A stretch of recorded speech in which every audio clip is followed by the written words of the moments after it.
Benarkah ekonomi negara sudah pulih? Malaysia sudah pulih daripada kemelesetan dan ekonomi akan berkembang sebanyak 5.75% pada tahun 2022 dipacu oleh permintaan dalam negeri yang terpendam dan permintaan luar yang terus kukuh. Ini sejajar dengan unjuran pertumbuhan kerajaan antara 5.3% dan 6.3% bagi 2022. Keluaran dalam negara kasar KDNK tahun lalu sebanyak 3.1%. Demikian mengikut tabung kewangan antarabangsa IMF lapor bernama 19 Mei lalu. Menurut laporan dalam memberikan penilaian terhadap prospek pertumbuhan Malaysia, IMF menyatakan bahawa kadar vaksinasi yang tinggi di negara ini dan sekatan pergerakan yang terhad juga menyokong pengembangan ekonomi. Pertumbuhan Malaysia diunjurkan kukuh dalam jangka sederhana walaupun risiko kesan ekonomi jangka panjang adalah nyata, kata lembaga eksekutif IMF dalam kesimpulannya susulan perundingannya dengan pegawai Malaysia dalam laporan penilaian yang dikeluarkan April lalu. IMF turut mengalu-alukan pendirian dasar monetari Malaysia yang akomodatif kerana jangkaan inflasi diterajui dengan baik. Bank Negara Malaysia sebelum ini mengesahkan kedudukannya bahawa ia tidak akan menambat ringgit walaupun mata wang itu lemah.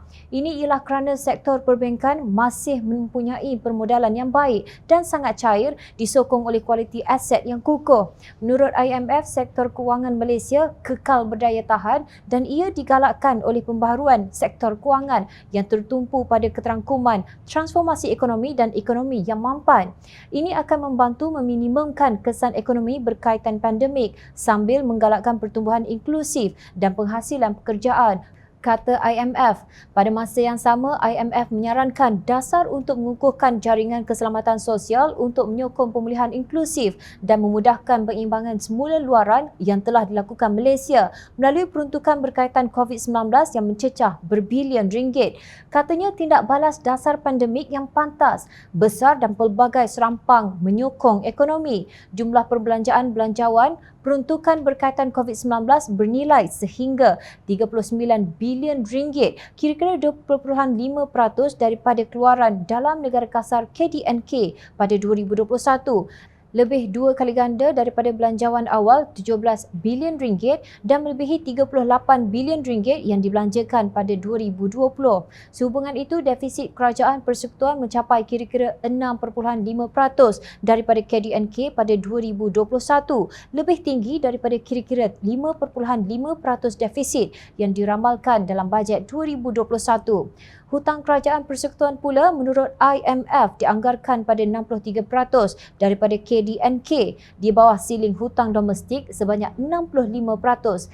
Demikian antara pujian IMF terhadap konsep keluarga Malaysia Perdana Menteri Datuk Seri Ismail Sabri Yaakob yang katanya memberi tumpuan kepada keterangkuman, kebersamaan dan kesyukuran yang bertujuan untuk membawa rakyat bersama dalam membantu negara pulih daripada pandemik COVID-19. IMF yang mempunyai 190 negara anggota turut memuji pelaksanaan rancangan Malaysia ke-12 kerana ia memberi tumpuan kepada meningkatkan produktiviti buruh guna tenaga, meningkatkan ekonomi digital dan hijau serta mengukuhkan tadbir urus fiskal. Jom Channel bersetuju bahawa kerajaan Malaysia melaksanakan tindak balas dasar pandemik yang pantas, besar dan pelbagai serampang. Menteri Kesihatan Malaysia Khairy Jamaluddin dilantik sebagai salah seorang naib Presiden Perhimpunan Kesihatan Sedunia WHA ke-75 yang berlangsung di Geneva, Switzerland pada Ahad di atas usahanya itu. Namun untuk menyatakan langkah agresif dalam memerangi COVID-19 itu mampu mencetuskan kemampanan ekonomi agak terlebih puji. Hari ini ringgit berada pada 4.38 berbanding dolar US. Gejala kesan kejatuhan ringgit ini dapat disaksikan di merata-rata. Pada Sabtu 28 Mei lalu, rumah terbuka di Dataran Merdeka bertukar menjadi kucar-kacir apabila para pengunjung berebut-rebut untuk mendapatkan KFC percuma yang disediakan. Ada juga yang berang kerana tidak sempat mendapatkan hidangan tersebut lantaran sudah habis. Inikah tanda ekonomi sudah pulih? Tentunya tidak. Menurut data Jabatan Perangkaan Malaysia DOSM, Indeks Harga Pengguna IHP yang menjadi pengukur aras utama kadar inflasi negara kini terus mencatatkan kenaikan 2.3% pada April lalu. Angka itu secara langsung memperlihatkan kenaikan inflasi telah melepasi purata inflasi negara bagi tempoh 2011 hingga April 2022 iaitu di paras 1.9%. Berdasarkan data tersebut, kenaikan inflasi makanan kepada 4.1% dalam kumpulan makanan dan minuman bukan alkohol ini telah berlaku disebabkan beberapa faktor seperti kekurangan bekalan, cuaca serta harga makanan ternakan. Justru apakah yang dimaksudkan dengan keterangkuman, kebersamaan dan kesyukuran dasar Perdana Menteri itu jika harga makanan ruji seperti ayam, ikan dan minyak masak naik, begitu juga harga tepung serta sayur-sayuran juga turut naik. Selain itu, apakah Malaysia kini boleh dikatakan berusaha meningkatkan produktiviti buruh dan guna tenaga sedangkan 500,000 buruh itu didatangkan dari Bangladesh?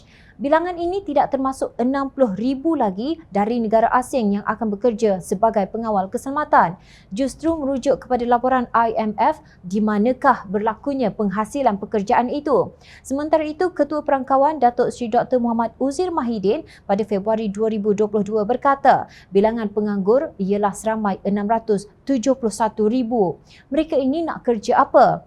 Akhir sekali, apakah Malaysia mengamalkan ekonomi hijau tatkala negara ini semakin hilang kehijauan semula jadinya apabila hutan ditebang habis untuk dijadikan ladang hutan?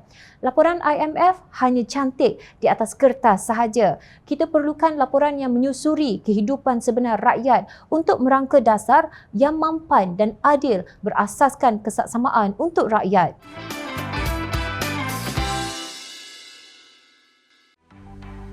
Mencari maklumat dan berita politik yang bebas, kupasan yang tepat, panas.